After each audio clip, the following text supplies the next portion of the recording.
Hello students, today we are going to start new chapter that is fractions. Okay, so before starting the chapter let me have an introduction about fraction and types of fraction. This one is most important introduction of fraction because in I think in all the standards same chapter is coming. The name will be fractions. In 5th also this chapter is coming, in 6th also, in 7th also, in 8th also. Okay? Same topic you have to learn up to 8th standard.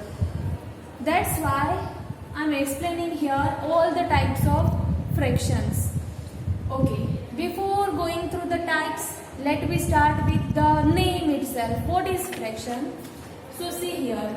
If a number is written like this, 3 upon 2. So what is here? 3 is called numerator, 2 is called denominator. तो अगर कोई number इस तरह के format में लिखा है, इस तरह के 3 upon 2, then it is called a fraction or it is called a fractional number. Okay? So that is fraction. अभी आप देखो यहाँ पर दूसरे एग्जाम्पल्स देती हूँ, तो मैं लिखूँ 5/4, 10/12, ये सारे के सारे क्या हो जाएंगे हमारे फ्रैक्शंस, क्योंकि उसके अंदर न्यूमरेटर अपॉन डिनोमिनेटर वाला फॉर्मेट है. ठीक है, so this is known as fraction. Now let me go for the types of fractions. How many types are there? I have written total 6 types over here. First one, that is equivalent fractions. The name itself gives the answer. Equivalent, whose value will be equal. The fractions whose value will be equal, they are known as equivalent fraction. So here it is written factors having the same value. कैसे? तो यहाँ पर examples देखो, क्या लिखा है मैंने? 3/5 जो कि मेरा पहला वाला फ्रैक्शन है, उसके बाद वाला नंबर है 6/10. अभी आप ध्यान से देखोगे तो ये जो फ्रैक्शन है उसका सिंप्लीफिकेशन हो रहा है. कैसे हो रहा है? तो क्या मैं इसको इस तरह से लिख सकती हूँ? 3 2s 6 और डिनोमिनेटर में 10 है, तो मैं ऐसे लिखूंगी ना 5 2s 10. ठीक है, तो यहाँ पर देखो 2 से 2 कैंसिल हो जाएगा और इसका आंसर मुझे मिलेगा 3/5. राइट? अभी नेक्स्ट वाला देखो तो 9/15 है. अगर इसको भी मैं सिंप्लीफाई करूं तो ये 3 से 3 है, 3 3s 9 and what is in denominator? 5 3s 15. तो यहाँ पर 3 से 3 कट रहा है और मुझे आंसर मिल रहा है 3/5. राइट? इससे आगे वाला अगर आप देखो 12/15 है. यहाँ पर मैंने गलती की है, 15 नहीं होगा, ये 20 हो जाएगा. ठीक है, ओके. तो 12/20 है. अभी चलो 12 के बारे में देखो तो 3 4s 12 है और यहाँ पर 5 4s 20 है. तो 4 से 4 कट जाएगा और आंसर मुझे मिलेगा 3/5. तो इसी तरह से आप बाकी के चेक कर लेना. 30/150 है, चलो वो भी बता देती हूँ. 30 का मतलब 3 into 10 हो गया एंड 150 नहीं होगा, ये सिर्फ 50 होगा. ठीक है, तो 10 से 10 कैंसिल हो जाएगा और आंसर मिलेगा 3/5. तो व्हाट आई मीन टू से, if you will see everywhere we are getting the same value 3/5, 3/5, 3/5. So all this 6/10, 9/15, 12/20, then 30/50, all these fractions are equivalent fractions because when you will simplify it, you will get the equal values. Clear? That's why all these fractions are called equivalent fractions. अब इसका ये मतलब नहीं है कि 3/5 ही होना चाहिए. अगर आप 1/2 ले रहे हो तो इसके इक्विवेलेंट फैक्टर्स कैसे निकालोगे? तो जो भी आपका न्यूमरेटर है उसको 2 से मल्टीप्लाई करो, तो डिनोमिनेटर को भी 2 से मल्टीप्लाई करो, आपको इक्विवेलेंट मिल जाएगा। देखो अगर मैं 1 को 2 से मल्टीप्लाई करूंगी तो 2 मिलेगा, तो डिनोमिनेटर को भी सेम नंबर से मल्टीप्लाई करो। सेम नंबर क्यों? क्योंकि जब आप इसको सिंप्लीफाई करोगे तो वो सेम नंबर कट जाएगा। जैसे कि यहाँ पर मैंने 2 से मल्टीप्लाई कर रखा था 3/5 को, तो जब सोल्व करोगे तो ये सेम नंबर कट जाएगा, तो आंसर हो जाएगा 3/5।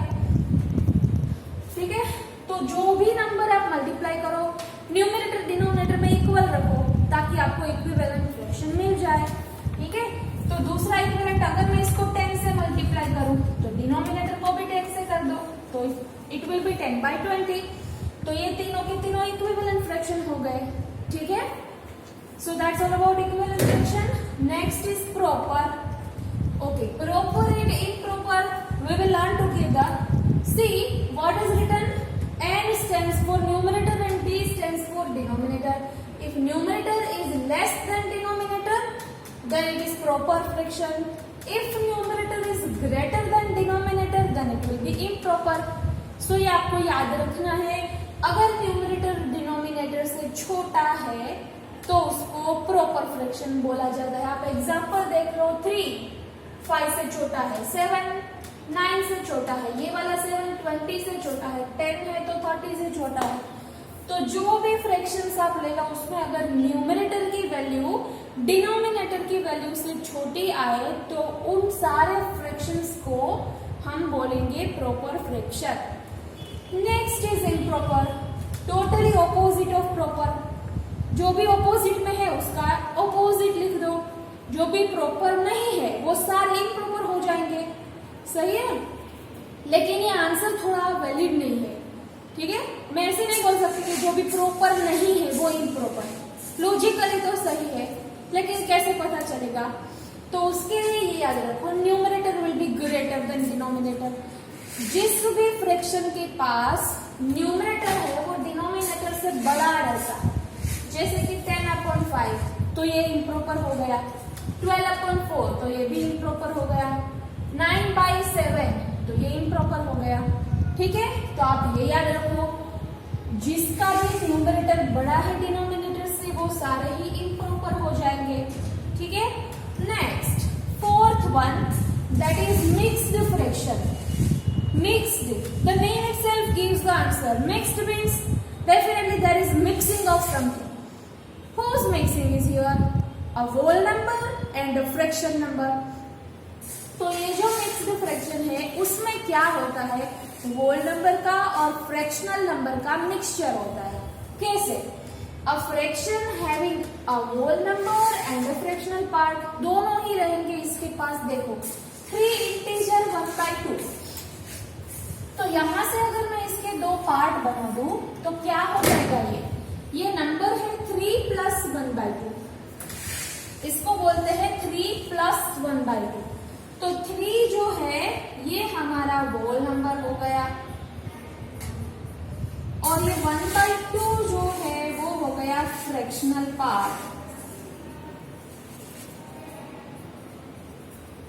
ओके, तो इस तरह का नंबर जिसमें होल नंबर भी शामिल हो और फ्रैक्शनल पार्ट भी शामिल हो उसे बोलते हैं मिक्स्ड फ्रैक्शन। तो सारे के सारे नंबर आप देख लो, 4 integer 3/5, here 4 is whole number part and 3/5 will be the the fractional part, and together it is called mixed fraction.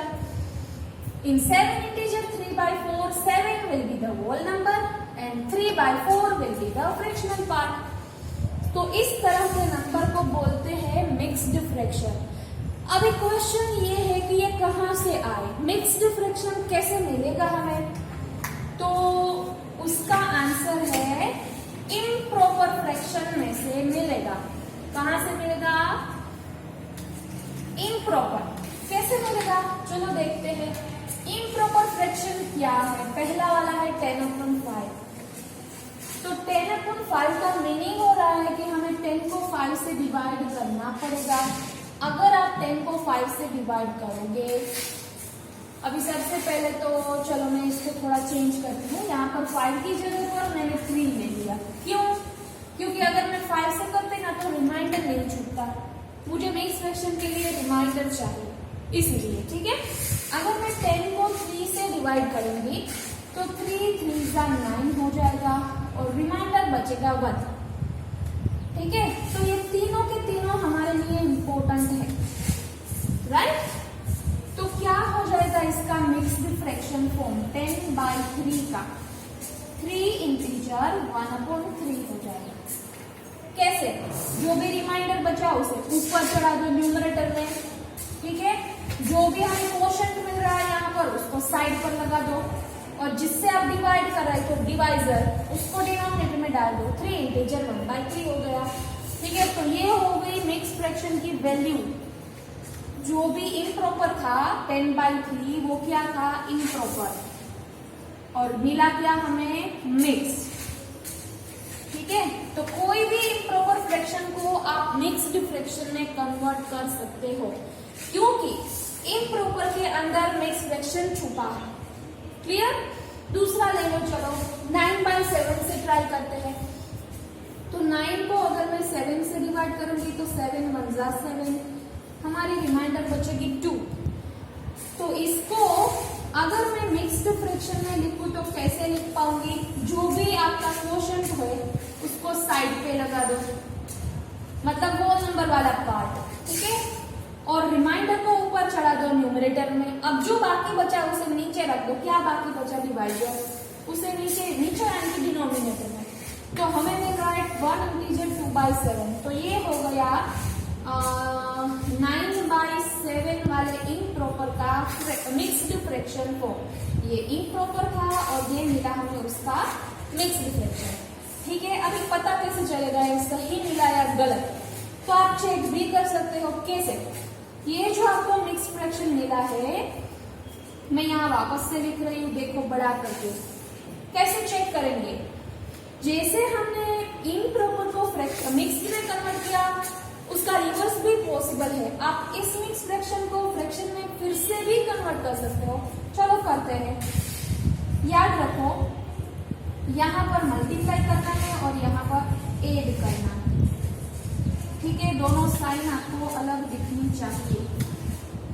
ये मल्टीप्लिकेशन है, यहाँ पर एडिशन है। तो सबसे पहले यहाँ से स्टार्ट करो, इसका मल्टीप्लाई कर दो।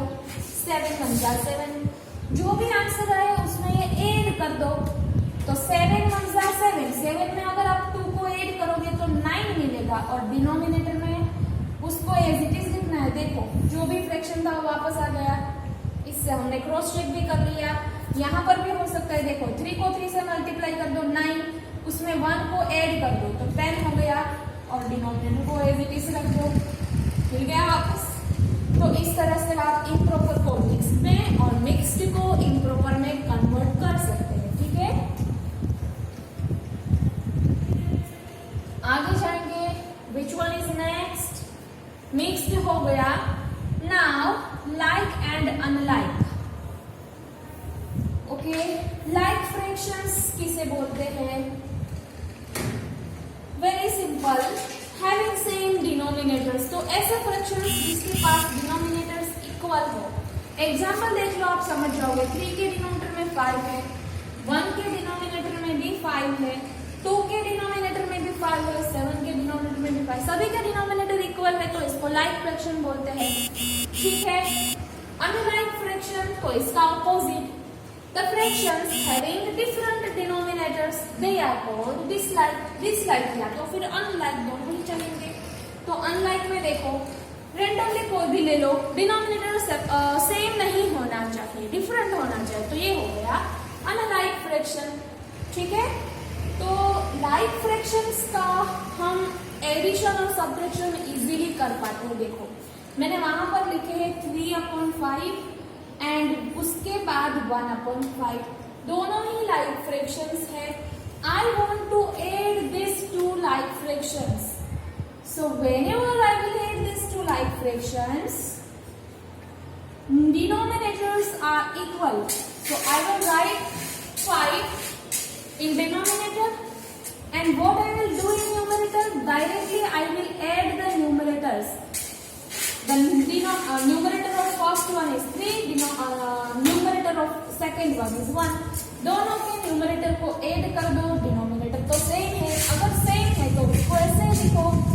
तो आंसर मिल रहा है 4/5। तो ये हो गया एडिशन, वेरी सिंपल। ठीक है, दूसरा कोई भी ले लो। चलो मैं लास्ट वाले दो लेती हूँ, 2/5 और 7/5। तो इसका अगर मुझे एडिशन करना है तो डिनोमिनेटर में तो 5 ही रहेगा, क्योंकि लाइक फ्रैक्शंस है, इक्वल है डिनोमिनेटर, और न्यूमरेटर में वैल्यू को ऐड कर दो, दोनों की वैल्यू को, तो 2 + 7 हो जाएगा 9।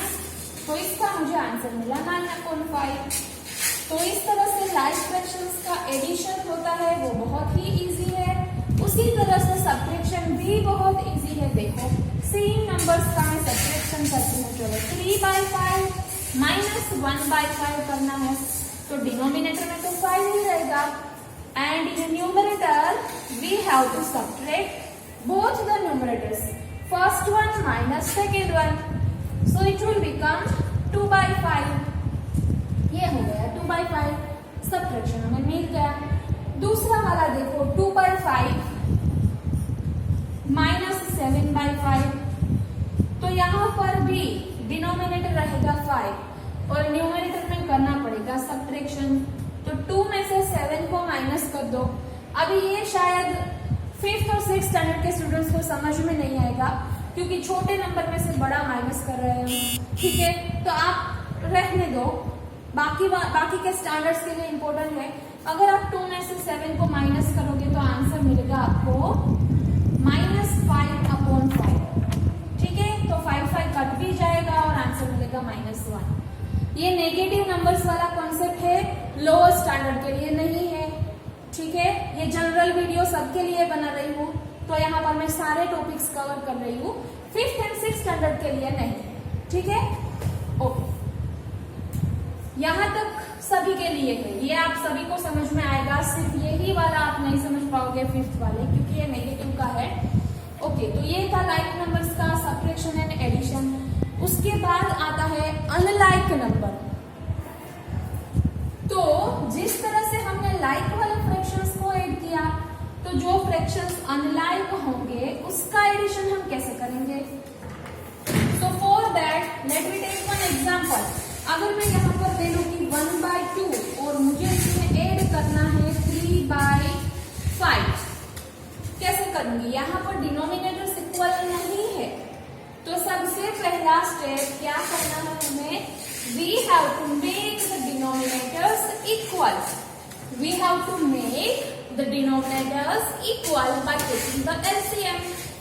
ये दोनों का LCM निकाल के डिनोमिनेटर को इक्वल बनाओ। ठीक है, उसको लाइक में कन्वर्ट करो, इस फ्रैक्शन को लाइक फ्रैक्शन में कन्वर्ट करो। तो 2 और 5 का हमें LCM निकालना पड़ेगा। अभी इस तरह से निकालो या तो डायरेक्ट निकालो। क्यों डायरेक्ट? क्योंकि दोनों ही प्राइम नंबर है, प्राइम नंबर का डायरेक्ट एलसीएम निकलता है, उसको मल्टीप्लाई कर दो, 5 × 10 हो गया एलसीएम।